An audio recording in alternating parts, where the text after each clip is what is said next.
अच्छा बेटा, price elasticity of demand ही हमारा कंटिन्यू हो रहा है और उसी के अंदर हम लोगों ने चीजों को देखना है। अच्छा अब देखो, हम लोग जब पीईडी की बात कर रहे थे हम लोगों ने डिफरेंट वैल्यूज फार्मूला और ये सारी चीजें हम लोग ऑलरेडी देख चुके हैं। लास्ट क्लास हम लोगों ने फैक्टर रेटिंग पीईडी और टाइम पीरियड उस पे लगाई थी, कैलकुलेशन पे लगाई थी। आज बेटा हम लोग ये चीज समझेंगे कि price elasticity of demand producer के लिए कैसे हेल्पफुल हो सकती है। तो हमारा आज का फोकस सारा उसी पे होगा। तो बेटा टॉपिक हमारा चल रहा है usefulness of PED, usefulness of PED for a producer.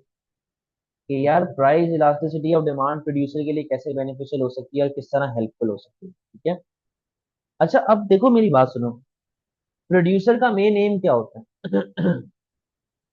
Producer का मेन ऑब्जेक्टिव क्या होता है? तो बेटा एम ऑफ प्रोड्यूसर, प्रोड्यूसर का जो मेन एम होता है वो होता है प्रॉफिट मैक्सिमाइजेशन। Profit maximization. अब प्रॉफिट मैक्सिमाइजेशन का मतलब होता है कि ज्यादा से ज्यादा प्रॉफिट कमाना, ये हर प्रोड्यूसर का एम। प्रॉफिट का फॉर्मूला क्या होता है भाई? Profit is equals to total revenue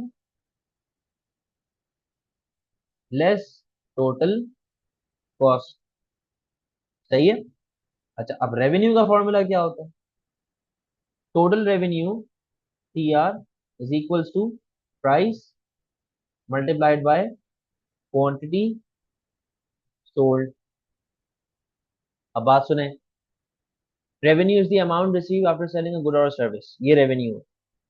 तो जो जो आपने फॉर एग्जांपल ये पेंसिल बेची, 10 रुपए की पेंसिल बेची, तो 10 रुपया एक प्रोड्यूसर का रेवेन्यू है। अब बेटा मेरा ऑब्जेक्टिव है प्रॉफिट कमाना। प्रॉफिट मैं दो तरीकों से बढ़ा सकता हूँ। एक तरीका क्या है कि या तो मैं रेवेन्यू बढ़ा लूँ, दूसरा तरीका क्या है या तो मैं कॉस्ट कम कर लूँ। सिंपल से ये दो रास्ते मेरे पास होते हैं। तो बेटा इनसे आपके पास प्रॉफिट पे क्या इफेक्ट पड़ेगा? आपका प्रॉफिट बढ़ना शुरू हो जाए। तो ये दो रास्ते आप, सही है। अब यहाँ पे आओ जरा, मैं यहाँ पर बेटा सिंपल एक लॉ ऑफ डिमांड बना रहा हूँ। ये मेरे पास प्राइस आ गई, ये मेरे पास क्वांटिटी आ गई, और ये मेरे पास एक नॉर्मल सा लॉ ऑफ डिमांड। ठीक है। अब बात सुनना जरा भाई, फॉर एग्जाम्पल मेरे पास ये प्राइस लेवल चल रही है और मैं इतनी क्वांटिटी इस पे खरीदता हूँ। प्राइस लेवल चल रही है लेट से 10 रुपए, और मैं 10 यूनिट्स खरीदता हूँ। तो बेटा प्रोड्यूसर का रेवेन्यू क्या आ जाएगा? Revenue is equal to $10 multiply by 10। तो रेवेन्यू आपका आ गया 100 का। अब प्रोड्यूसर ने क्या किया? प्रोड्यूसर ने प्राइसेस कम कर दी। फॉर एग्जाम्पल वो $10 से कितने पे आ गया? वो लेट से $10 पे आ गया 5 रुपए के ऊपर। तो जब बेटा आपकी प्राइसेस कम होती हैं, आप 5 रुपए पे आ गए, तो हो सकता है कि भाई आपकी क्वांटिटी लेट से हो गई होगी 25, आप 25 यूनिट बेच रहे हैं। तो your new revenue will be, new revenue is equals to $5 multiply by 25। तो बेटा ये आपके पास बनता है कुछ ना कुछ अराउंड $125। ठीक है। तो जैसे ही प्राइस कम की तो रेवेन्यू बढ़ गया। जनरल सा तो यही रूल चल रहा है ना हमारे पास, जनरल ये रूल चल रहा होता है। यहाँ तक कोई मसला बेटा? क्लियर है सारी चीजें?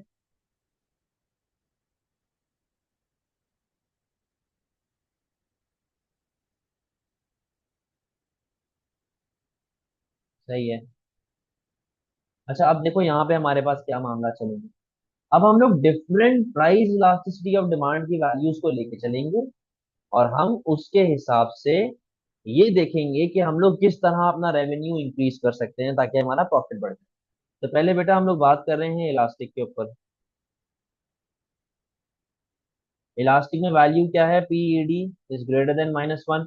पीईडी इज ग्रेटर देन -1 क्योंकि percentage change in quantity demand is greater than percentage change in price. Competition ज्यादा होता है, रिस्पॉन्सिवनेस ज्यादा होता है, ये सारी कहानी हमारे पास चल रही होती है।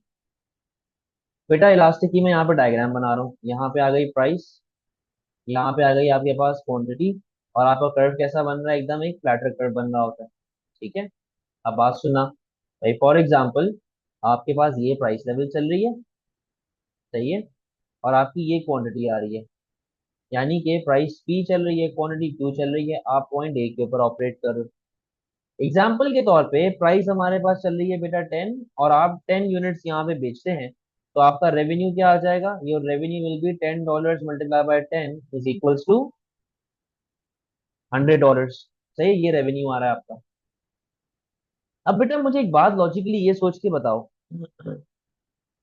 अगर मैं एक ऐसी मार्केट में ऑपरेट कर रहा हूँ जहाँ पे कंपटीशन बहुत ज्यादा है, फॉर एग्जांपल जैनम मार्केट हो गया, या फिर मोबाइल मार्केट हो गया, या कुछ भी हो गया, अगर मैं चाहता हूँ कि आपका कस्टमर उठ के मेरे पास आ जाए और मार्केट में कंपटीशन बहुत ज्यादा है, तो द इजीएस्ट वे कि मैं आपके कस्टमर को घेर सकता हूँ इस by reducing my price level, क्योंकि मार्केट में कंपटीशन तो ऑलरेडी बहुत ज्यादा है, तो मैं प्राइसेस हल्की सी कम करूंगा, लोग पागलों की तरह भागते हुए आएंगे मेरे पास। अब यहाँ पे देखो, मैंने क्या किया, मैंने अपनी प्राइस को थोड़ा सा कम किया। ठीक है, अपनी प्राइस को मैंने थोड़ा सा कम किया, जिसकी वजह से मेरी डिमांड कंपैरेटिवली बहुत ज्यादा से बढ़ गई। मैं आ गया बेटा पी से P1, क्वांटिटी चली गई क्यू से Q1, और मैं पॉइंट ए से पॉइंट बी पे आ गया। मैंने प्राइस को थोड़ा सा कम किया, 2 रुपए से प्राइस कम किया, लेकिन उसकी वजह से बेटा मेरी क्वांटिटी जो है कंपैरेटिवली बहुत ज्यादा से बढ़ गई। अब लेट से मैं 15 यूनिट्स बेच रहा हूँ। अब नया रेवेन्यू देखो, new revenue is equals to $8 multiply by 15 units, तो बेटा मेरा रेवेन्यू क्या हो गया? 120। तो लॉजिकली हमें यह चीज देख के आराम से समझ आती है कि इलास्टिक डिमांड कहती है कि अगर आपको अपना रेवेन्यू बढ़ाना है, तो आप अपनी प्राइसेस थोड़ी सी कम करो। प्राइस थोड़ी सी कम करेंगे तो क्वांटिटी कंपैरेटिवली बहुत ज्यादा से बढ़ेगी, और आपके ओवरऑल रेवेन्यू पे भी क्या इफेक्ट पड़ेगा? वो भी इंक्रीज हो जाएगा। तो अगर एक प्रोड्यूसर की डिमांड इलास्टिक है और उसे अपना रेवेन्यू बढ़ाना है, तो बेटा उसको अपनी प्राइसेस क्या करनी पड़ेंगी? उसको अपनी प्राइसेस कम करनी पड़ेंगी, यानी कि प्राइस और रेवेन्यू में नेगेटिव रिलेशनशिप होता है when we talk about elastic demand. कोई मसले वाली बात?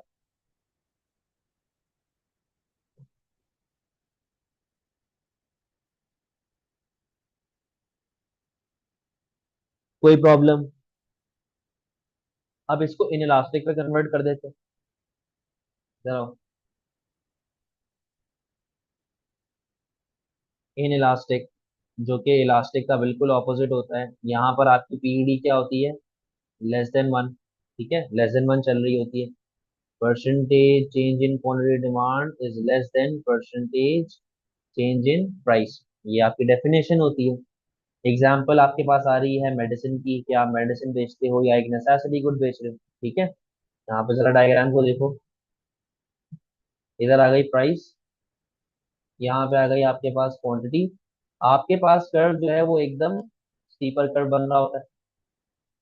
ठीक है भाई, लेट से आप मेडिसिन बेच रहे हैं, आपकी मेडिसिन की प्राइस है 10 रुपए, और आप 10 यूनिट बेचते हो। ठीक है, प्राइस पी, क्वांटिटी क्यू, आप पॉइंट ए पे ऑपरेट करें। आपका पुराना रेवेन्यू चल रहा है 10 रुपए की price multiply by 10 unit equals to 100 का।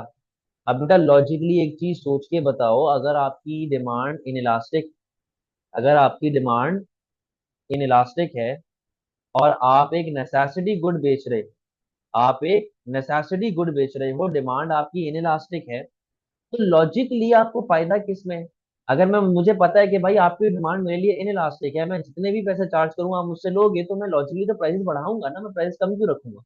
तो एक ऐसा प्रोड्यूसर जो कि मेडिसिन वगैरह बेचता है, वो अपनी प्राइस को क्या करता है? वो बढ़ा देता है। प्राइस देखो कितनी ज्यादा से बढ़ रही है, प्राइस आपकी जा रही है पी से P1, कितनी ज्यादा अमाउंट से बढ़ रही है भाई, पी से P1 जा रही है, बट आपकी क्वांटिटी सिर्फ और सिर्फ थोड़े से कम हो रही है। आपकी क्वांटिटी सिर्फ और सिर्फ थोड़े से कम हो रही है, और आप पॉइंट ए से पॉइंट बी पे आ गए। अच्छा बेटा मेरी बात सुनो, अब लेट से आपने प्राइसेस $10 से बढ़ा के कर दी $20। सही है, डबल कर दी प्राइस, लेकिन क्वांटिटी आपके पास इतने ज्यादा से तो कम नहीं होगी। लेट से पहले आप 10 यूनिट बेच रहे थे, अब आप 8 यूनिट बेच रहे हैं। मेडिसिन के लोग दवाई खाना तो नहीं छोड़ेंगे, तो बेटा आपके रेवेन्यू पे क्या इफेक्ट आ रहा है? आपका रेवेन्यू बढ़ रहा है। तो इन इलास्टिक कहता है कि अगर आपको अपना रेवेन्यू बढ़ाना है, आपको अपनी प्राइसेस ज्यादा से बढ़ानी पड़ेंगी, आपकी क्वांटिटी सिर्फ और सिर्फ थोड़े से कम होगी, और आपके रेवेन्यू पे भी क्या इफेक्ट पड़ेगा? वो भी बढ़ना शुरू हो जाएगा। यानी कि प्राइस और रेवेन्यू में, इन इलास्टिक में कैसा रिलेशनशिप आ रहा है? पॉजिटिव रिलेशनशिप आ रहा है। कोई मसला?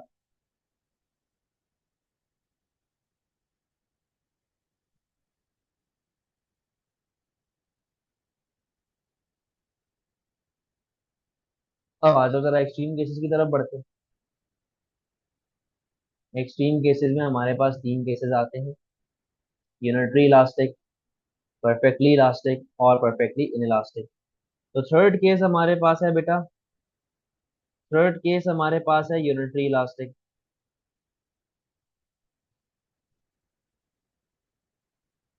जहां पे होती है अपने पास पीईडी इज इक्वल टू -1। ठीक है, अब बात सुने जरा बेटा, percentage change in quantity demand is equals to percentage change in price. Unitary elastic कहता है जितने से प्राइस कम करोगे उतने से आपकी डिमांड बढ़ेगी। ठीक है, अब यहाँ पे आओ जरा, और आपको सब शेप भी याद होना चाहिए। बेटा इधर आ गई प्राइस, यहाँ पे आ गई आपके पास क्वांटिटी, और इसका शेप कैसे बनता है? इसका शेप ऐसा एक चांद की तरह बन रहा होता है। ठीक है, एक चांद की तरह शेप बनता है, ये आपका डिमांड कर्व आ गया डी। अब बात सुनिएगा भाई, फॉर एग्जांपल ये प्राइस लेवल चल रही है, इतनी क्वांटिटी इस पे बिक रही है, प्राइस पी, क्वांटिटी क्यू, आप पॉइंट ए के ऊपर बैठे हो। ठीक है, अज्यूमिंग कि आपके पास प्राइस है 20 और आप लेट से 5 यूनिट बेचते हो, तो बेटा ये रेवेन्यू, आपका रेवेन्यू क्या आ जाएगा? Revenue is equals to $20 multiply by 5, तो रेवेन्यू आ गया बेटा आपका 100 का। सही है, रेवेन्यू आपके पास आ रहा है 100 का। हुआ क्या जी, प्राइसेस आपने कम कर दी, चलो आपने प्राइस कम कर दी भाई, आपने ऐसे प्राइस अपनी कम की, इसकी वजह से आपकी डिमांड बढ़ गई, प्राइस लेवल आ गई पी से P1, क्वांटिटी आ गई क्यू से Q1, और पॉइंट ए से आप पॉइंट बी पे आ गए। लेट से आपने प्राइस $20 से कर दी 10, और डिमांड आपकी 5 से चली गई लेट से 10 के ऊपर। सही है, अब यहाँ पे देखना जरा, आपका नया रेवेन्यू क्या बन रहा है? $10 मल्टीप्लाई बाय 10 यूनिट्स, तो बेटा अभी भी रेवेन्यू कितना आ रहा है? 100। तो यूनिटरी इलास्टिक कहता है कि भले आप प्राइसेस को बढ़ा दो, भले आप प्राइसेस को कम कर दो, आपके रेवेन्यू पे कोई भी अफेक्ट नहीं पड़ेगा। यानी कि आपका रेवेन्यू कैसा रहेगा भाई? आपका रेवेन्यू रहेगा अनचेंज, कोई मसला?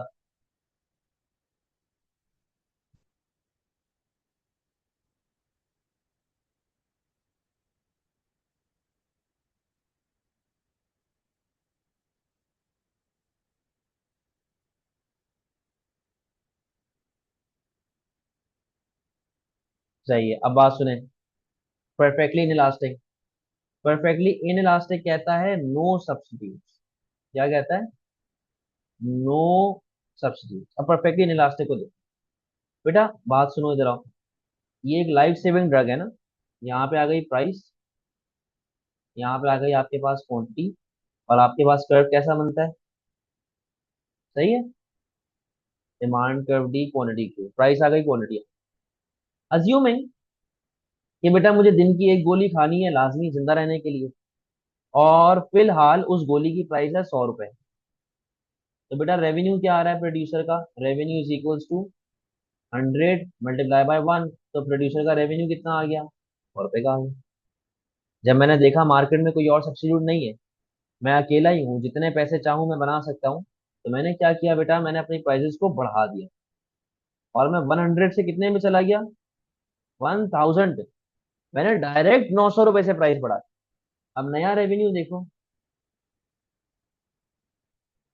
1000 मल्टीप्लाई बाय 1, तो बेटा नया रेवेन्यू कितना आ रहा है? 1000 का आ रहा है। अब मुझे एक बात बेटा ये देख के बताओ, आपकी प्राइसेस कितने से बढ़ रही है? 900 से। आपका रेवेन्यू भी कितने से बढ़ रहा है? 900 से। यानी कि परफेक्टली इनइलास्टिक कहता है कि रेवेन्यू बढ़ाना है तो प्राइस तो बढ़ानी पड़े, ये तो लॉजिकल सी बात है। बट जितने से आप प्राइस बढ़ाएंगे, जितने से आप प्राइस बढ़ाएंगे, इक्वल अमाउंट से रेवेन्यू बढ़ेगा। यानी कि पॉजिटिव रिलेशनशिप तो आ रहा है, बट इक्वल अमाउंट से रेवेन्यू बढ़ेगा, जितने से प्राइस बढ़ाओगे उतने से रेवेन्यू बढ़ेगा। कोई टेंशन?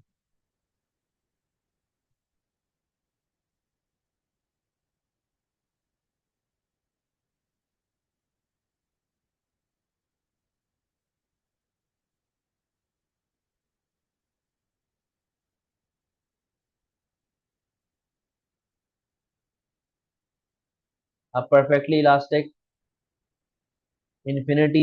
अब बेटा यहाँ पे जरा देखो परफेक्टली इलास्टिक में क्या हिसाब किताब चलता है, इधर आओ। Thousand of producer producing same good same quality same price level था ना। यहाँ पे प्राइस आ गई, यहाँ पे क्वांटिटी आ गई। और कर्व कैसा बनता है? कर्व बनता है ऐसा। सही है भाई। लेट्स से दूध की प्राइस है 5 रुपए। आप दिन के 2 यूनिट या 2 लीटर दूध देते हो, ठीक है। क्वांटिटी 2 की चल रही है। क्वांटिटी आ रही है कि आप 2 यूनिट खरीदते हो। ये आपका पॉइंट ए आ गया। तो बेटा आपका रेवेन्यू क्या आ जाएगा? रेवेन्यू आएगा $5 मल्टीप्लाई बाय 2। तो रेवेन्यू कितना आ रहा है दूध वाले का? 10। आपकी डिमांड बढ़ गई, आपकी डिमांड बढ़ गई।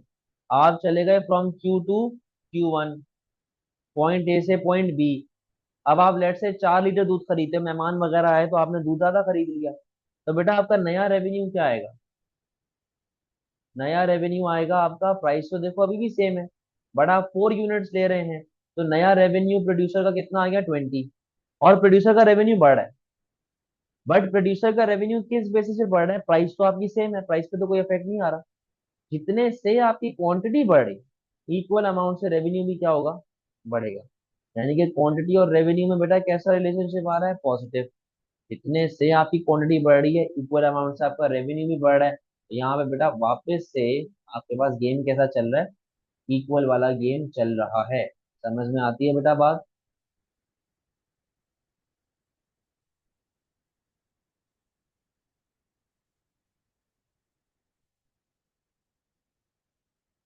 चलो, शाबाश।